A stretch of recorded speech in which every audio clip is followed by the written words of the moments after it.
we get started, I'd like you all to take a look at a little box in front of you and open it, if you would. A small square box in front of you, if you'd open that.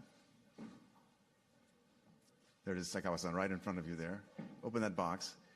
There's a small gift in that box from me, and I want to invite you to use that gift tonight after the President departs to step outside and celebrate with a small afterglow in celebration of the arrival of the President of the United States for the first state visit of the Reiwa era. So we look forward to that. Now, tonight, I have the great honor and privilege of introducing the 45th President of the United States, Donald J. Trump, and First Lady Melania Trump. Since his inauguration, President Trump has placed an unprecedented focus on deepening the relationship between the United States and Japan. We can see this clearly in the close personal relationship that the President has developed with Prime Minister Abe and their close alignment on our shared goals and objectives. President Trump has strengthened our engagement in the Indo-Pacific region and enhanced our cooperation with Japan. We have record levels of defense spending enable us to ensure the region remains free and open in every respect. President Trump has also made clear our commitment to protecting the interest of American and Japanese companies in this region, the companies you all represent. Your success is vital to our economic security and thus our national security. The President continues to work to ensure that you will not be undermined by non-market behavior nor by unfair trading practices. I cannot overstate what a pleasure it is to welcome so many distinguished leaders of the Japanese business community. Your companies have made tremendous contributions to our economic relationship, generating hundreds of thousands of jobs and fueling our mutual prosperity. While President Trump has been making investment in the United States more attractive than ever with his pro-growth and pro-business policies, Mrs. Trump has focused her time on improving the well-being of children and helping them reach their full potential through the Be Best campaign. Through the campaign, Mrs. Trump has touched the lives of countless children, both in the United States and abroad. Now I would ask you to all join me in welcoming the President and First Lady of the United States.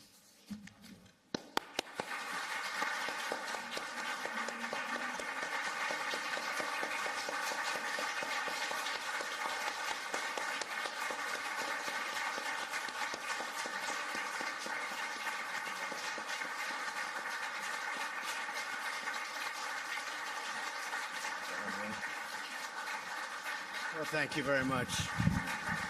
Thank you very much. We just spent many, many hours on the plane. You know the flight probably as well as I do. And here we are. We just walked off the plane, and here we are, along with probably 40 of the greatest business leaders in the world. So thank you very much. Please sit down. Thank you. Thank you, Ambassador Haggerty, and you've been doing a fantastic job. Everybody's talking about the job. Do we like the job he's doing, folks? All right?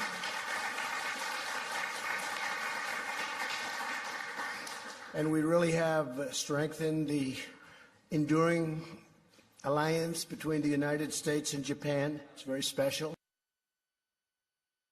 With Prime Minister Abe is very special. We greatly appreciate all of your hard work in organizing this wonderful event. And Mrs. Haggerty, thank you very much. Fantastic job. Thank you. The First Lady and I are thrilled to be with you as we celebrate Japan's Reiwa era, very special time, and affirm the close economic ties between our two nations. This evening, we're delighted to be joined by Ambassador Lighthizer. Where is Bob? They didn't give you a great seat, Bob, huh? What happened? Who's been very busy negotiating deals and doing a fantastic job. Thank you very much, Bob. It's great you're here. As well as Mr. Peter Jennings, the president of the American Chamber of Commerce in Japan. Thank you very much. Thank you, Peter. Fantastic. Thank you. Also in the room tonight are dozens of the distinguished representatives from the American and Japanese business communities, the greatest businessmen and women in the world. You really have some people that are just been incredible and incredible investors in our country. Thank you very much. You said if I win, you're going to put 50 billion in, and you put the 50 billion in. Now he says more. He actually raised it to 100 billion. That's true. It's probably higher than that, too. Thank you very much. I appreciate that confidence. We also appreciate all of your spouses being here. Very special people. Without the spouses, it doesn't work. That we will all admit. So thank you all for being here. We're deeply grateful to you for your presence, and the relationship with Japan and the United States, I can say for a fact, has never been stronger. It's never been more powerful, never been closer. This is a very exciting time for commerce between the two countries that we both love. The United States and Japan are two of the largest economies in the world. You're right there. You're doing fantastically well. I was looking very closely on the ride over at some of the numbers being produced in Japan, and you're doing great. Today we're cooperating closely across many industries, including defense, technology, digital economy, and energy, also infrastructure, science, and so much more. As you know, the United States and Japan are hard at work negotiating a bilateral trade agreement which will benefit both of our countries. I would say that Japan has had a substantial edge for many, many years, but that's okay. Maybe that's why you like us so much. But we'll get it a little bit more fair, I think. I think we'll do that. We also have a tremendous relationship on the military, and Japan is ordering a great deal of military equipment. We make the best equipment in the world, the best jets, the best missiles, the best rockets, the best everything. So Japan is doing very large orders, and we appreciate that. And we think it's probably appropriate right now with everything that's going on. The world is changing. With this deal, we hope to address the trade imbalance, remove barriers to United States exports, and ensure fairness and reciprocity in our relationship. And we're getting closer. Just last week, U.S. beef exports gained full access to Japan and to the markets in Japan for the first time since the year 2000. We welcome your support in these efforts, and we hope to have several further announcements soon, and some very big ones over the next few months. And we're also here, as you know, for a very special occasion, not having to do with trade. We all know about that. Our nations are also working together to promote mutually beneficial investment. The United States is currently Japan's top foreign direct investor by far, and overall, Japanese investment in the United States supports nearly 1 million jobs, and that number is going up very rapidly. In fact, we're looking at projections with all of the money coming in for the new auto plants and other things. That number will be doubled in a very short period of time. Over the past 2 years alone, Japan has invested tens of billions of dollars in the United States. In March, Toyota. Where's Toyota? Huh? I thought that was you. Please stand up. That's pretty big stuff, right? Thank you very much. We appreciate it very much. Thank you. Which is represented in a number of people, but we have the boss. There's nothing like the boss. Thank you. Recently announced new investments of $750 million and increased its 5-year investment plan to $13 billion. Appreciate it. With plans to add many, many new American manufacturing jobs. And last month, SoftBank and Denso. Where are they, please? Where are they? Well, this guy. Where is, do you have another, or you do? That's what I thought. Thank you very much. Thank you. Appreciate it. Joined Toyota in announcing a $1 billion investment to help Uber develop self-driving cars and technology, and I guess self-driving cars are becoming a bigger and bigger thing. What do you think? Yes? That's the future? If you say that's the future, I'm okay with it. It seems very strange when you look over and there's nobody behind a car going 60 miles an hour, but when you say it, I'm good with it. I hope many of you in the room will also significantly increase your investments in the United States. There's no better place to invest. You look at what's happened with our stock market. It's up almost 50% since my election in 2016. We have the best employment numbers we've ever had as of this week. We have almost 160 million people working. It's the most we've ever had working. And we have the best unemployment numbers we've ever had, specifically on groups, African American, Asian American, Hispanic American, the best historically. With women, we have the best numbers we've had in now 71 years. It's going to be very soon a historic number, meaning the best ever. So there's never been a better time to invest and to do business in the United States. We have some interesting trade deals going on. I'm sure you haven't read too much about it with China and some others, but it seems to be working along actually quite well. Last year, for the first time in a decade, the United States was ranked the most competitive economy anywhere in the world. During that year, our economy grew at 3%, and if the Fed didn't raise interest rates, frankly, it would have been much higher than 3%. And the stock market, as high as it's been, would have been at least, I think, probably anywhere from 7,000 to 10,000 points higher. But they wanted to raise interest rates.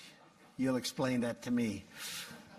According to the World Economic Forum, our financial system and business dynamics and labor market all ranked #1 anywhere in the world. Manufacturing and small business optimism have set all-time records, and consumer confidence has just surged to a 21-year high. So they do studies, they do polls, and we're literally at the top of every study and every poll. So that's good. The optimism is what it's all about when you think about it. We slashed our corporate tax rate from the highest in the developed world to one of the lowest in the developed world. We took it down. I mean, some people could say we're at 41, 42%, different places, different areas, but we took it down from probably on average 41, 42%, depending on what state you're talking about, sometimes much higher than that, to 21%. And people were pretty amazed that we got that through. But what it meant is tremendous investment in jobs, because capital investment is now 100% deductible. And that's something that people thought would never happen, they'd never see. You have 1-year deductions, where it used to be in many cases 40-year deductions. And we've cut red tape and job-killing regulations at an unprecedented rate, the most ever by a president. And you could take 4 years or 8 years or more than that in one case. And the fact is that nobody has ever cut regulations like we have. We've eliminated more than 30,000 pages from the Federal Register of regulations. These are all regulations, thousands and thousands of pages. They're all gone. And we still have regulation, but it's sensible regulation. It's environmentally excellent, and things are getting done. In Louisiana, I just left Louisiana a few days ago. They opened an LNG plant. It's a $10 billion investment. Many Japanese investors, actually, in that plant. Anybody in this room investing in that plant in Louisiana? It just opened. It's too bad because we're... Congratulations, because I hear you sold out for 20 years, right? That's been a good one. Are you happy with the investment? Okay, good. I think you would be. I've heard it's been very good. But we got the permits. That was stuck for years and years and years where they couldn't get permits. We got the permits as soon as I got into office. I made sure that people were able to get permits to build. And that LNG plant is one of the biggest in the world. It is absolutely magnificent. Of course, most people have no idea what they're looking at. This is a building that's 1.5 miles long, and it's all pipes. It's all pipes. But in those pipes are a lot of energy is being produced. And they were telling me the numbers and the amounts. It's incredible. And now they're building many more. So we're really doing something very special.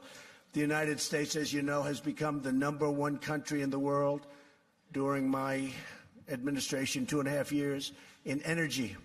So we're now #1 in the world, and actually we're #1 in the world by far And if I get the pipelines approved in Texas, which have been under consideration for many, many years, we'll get them done quickly because it's a good thing. And if we get that, we'll be up another 20 to 25%, just that one move with the pipelines.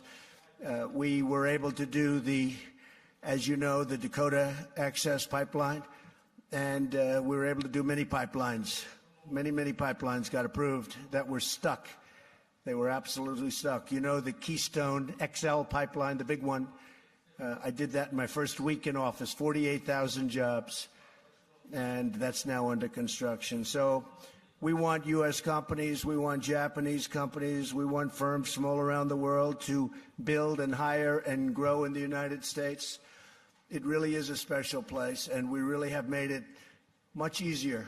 We've gotten rid of a lot of the red tape. As an example, if you look at the various types of plants, nobody was getting them approved. Nobody was getting them out of the EPA. You couldn't get refineries done. You couldn't get anything. We were sending our raw product way far away to foreign countries to have it refined, and then would bring it back to the United States. And now we have plants the likes of which nobody's ever seen, actually. Commerce between the United States and Japan is essential to ensuring a future of peace and prosperity for all of our citizens. That relationship is so important. And I will say this, I met with some of our generals this morning before we left, and the relationship they have with the Japanese generals has been incredible, and they have tremendous respect for them, too, tremendous respect. If you join in seizing the incredible opportunities now before us in terms of investments in the United States, I think you're going to see tremendous return on your investments. It's my sincere hope that the Reiwa era, the economic ties between the United States and Japan, continue to grow deeper and stronger if that's possible. I think we right now probably have the best relationship with Japan that we've ever had. And that goes back a long way, but I don't think it's ever been better. This probably is the best, and we're going to keep it that way. So I look forward to seeing you all. I look forward to shaking your hands right now. I know the media finally will get them to go back and rest because many of them came on the flight with us, and I'm sure they want to go home. I'm sure they wouldn't want to stick around and hear any of these conversations. But anyway, we had a good time on the flight. We had a great flight, and it's an honor to be with you again. I've been to Japan many times and have so many friends, and they are just, it's a great place with great people. Really great people. Thank you very much, and let's say hello to everybody. Thank you. And thank you very much. Thank you. Thank you.